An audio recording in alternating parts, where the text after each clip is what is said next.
Hello दोस्तों, आपका एक बार फिर स्वागत है आपके अपने चैनल डेल डोज इन्वेस्टमेंट में। तो दोस्तों आज मैं आपके लिए एक क्विक अपडेट लेके आया हूँ। आप सब लोग को पता है, जैसा मैंने आपको बताया था कि आज के दिन एक इंपॉर्टेंट कंपनी जिसका नाम है ऑस्ट्रेलियन प्रीमियम सोलर, इसके रिजल्ट आने वाले हैं। तो करंटली दोस्तों कंपनी के रिजल्ट आ चुके हैं। मैं आपको क्विकली चेकआउट कराता हूँ कंपनी का परफॉर्मेंस कैसा रहा है रिजल्ट में।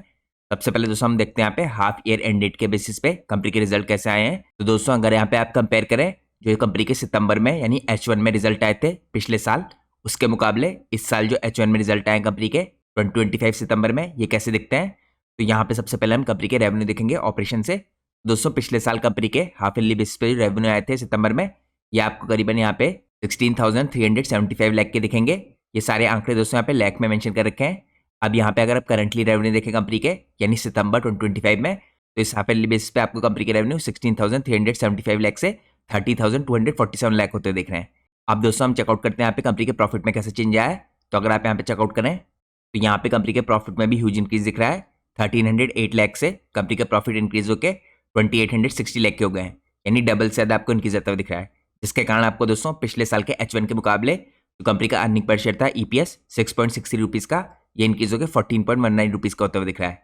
इसके अलावा दोस्तों अगर आप H2 से कंपेयर करें इस बार के H1 को, तो यहाँ पे भी आपको स्लाइटली इंक्रीज ही दिख रहा है। 2701 लाख से कंपनी के यहाँ पे प्रॉफिट इंक्रीज होकर 2860 लाख के हो गए हैं। अब दोस्तों यहाँ पे अगर हम परसेंटेज टर्म्स में चेकआउट करें तो आपको यहाँ पे क्लियरली दिखेगा HOH बेसिस पे यानी हाफ ईयरली बेसिस पे H2 FY25 के जो रिजल्ट थे उसके मुकाबले H1 FY26 के रिजल्ट में आपको रेवेन्यू में 10% का इंक्रीज दिख रहा है। और आपको पता होना चाहिए दोस्तों ये कंपनीज वैसे भी जो होती है H2 हैवी होती हैं, तो यहाँ पे आपको H2 वैसे भी जनरली बेटर दिखता है। इसके अलावा अगर आप टोटल रेवेन्यू देखें कंपनी का तो 9% अप है। यहाँ पे कंपनी के एक्सपेंसेस 10% अप हुए हैं। इसके अलावा प्रॉफिट आफ्टर टैक्स जो कंपनी का है ये आपको 6% अप दिख रहा है। तो यहाँ पे दोस्तों अर्निंग पर शेयर आपको 4% अप दिख रहा है। तो आप कह सकते हैं H2 के मुकाबले H1 में भी इंप्रूवमेंट आया है। लेकिन मेन आंकड़े दोस्तों इस तरह की कंपनी में हमें देखने होते हैं ईयर ऑन ईयर बेसिस पे। तो यहाँ पे अगर आप चेकआउट करें यहाँ पे आपको क्लियरली दिखेगा पिछले साल के H1 FY25 के मुकाबले इस साल H1 FY25 में आपको रेवेन्यू करीबन 85% अप दिख रहा है। इसके अलावा जो प्रॉफिट आफ्टर टैक्स है ये आपको 119% अप दिख रहा है। दोस्तों मेन आंकड़े यही है इस टाइम पे ईयर ऑन ईयर बेसिस पे आपको काफ़ी अच्छी जम देखने को मिल रही है रेवेन्यू में भी और प्रॉफिट में भी। इसके अलावा अगर आप अर्निंग पर शेयर देखें तो इसमें आपको 114% का जम देखने को मिल रहा है। तो ये तो दोस्तों कंपनी के रिजल्ट की मैंने आपको क्विक अपडेट चेकआउट कराई। इसके अलावा यहाँ पे कंपनी ने कुछ इंपॉर्टेंट अनाउंसमेंट किया है। अगर आप यहाँ पे चेकआउट करें कंपनी ने यहाँ पे कमर्शियल प्रोडक्शन स्टार्ट कर दिया है अपनी नई यहाँ पे 400 मेगावाट की टॉपकॉन सोलर मॉड्यूल की लाइन में। यहाँ पे इसकी कुछ और इंपॉर्टेंट डिटेल कंपनी के मैनेजिंग डायरेक्टर ने प्रोवाइड कर रखी है। इनका कहना है दोस्तों इन्होंने सक्सेसफुली यहाँ पे कमेंसमेंट कर दिया है 400 मेगावाट के टॉपकॉन सोलर मॉड्यूल लाइन का, और ये मार्क करता है काफी इंपॉर्टेंट मोमेंट कंपनी की ग्रोथ स्ट्रेटेजी में।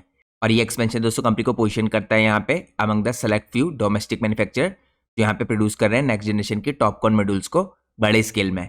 इसके अलावा यहाँ पे नई कैपेसिटी दोस्तों कंपनी को काफी बड़े तरीके से मदद करेगी ऑपरेशनल कैपेबिलिटीज अचीव करने के लिए।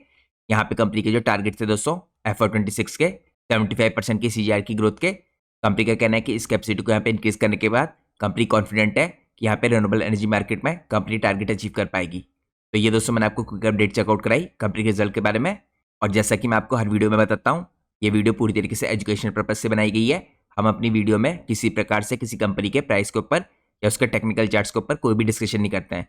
मैंने प्योरली जो कंपनी की यहाँ पे फाइलिंग है जो कंपनी ने एक्सचेंजेस में सबमिट किया है उसकी आपको इन्फॉर्मेशन चेकआउट कराई।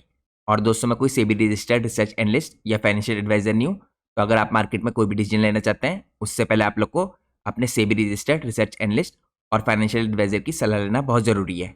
होप करता हूँ दोस्तों आपको एक क्विक अपडेट पसंद आई होगी। अगर आप लोग को आज की क्विक अपडेट पसंद आई है तो प्लीज़ वीडियो को लाइक कीजिए और चैनल को सब्सक्राइब कीजिए। Thanks for watching guys, take care.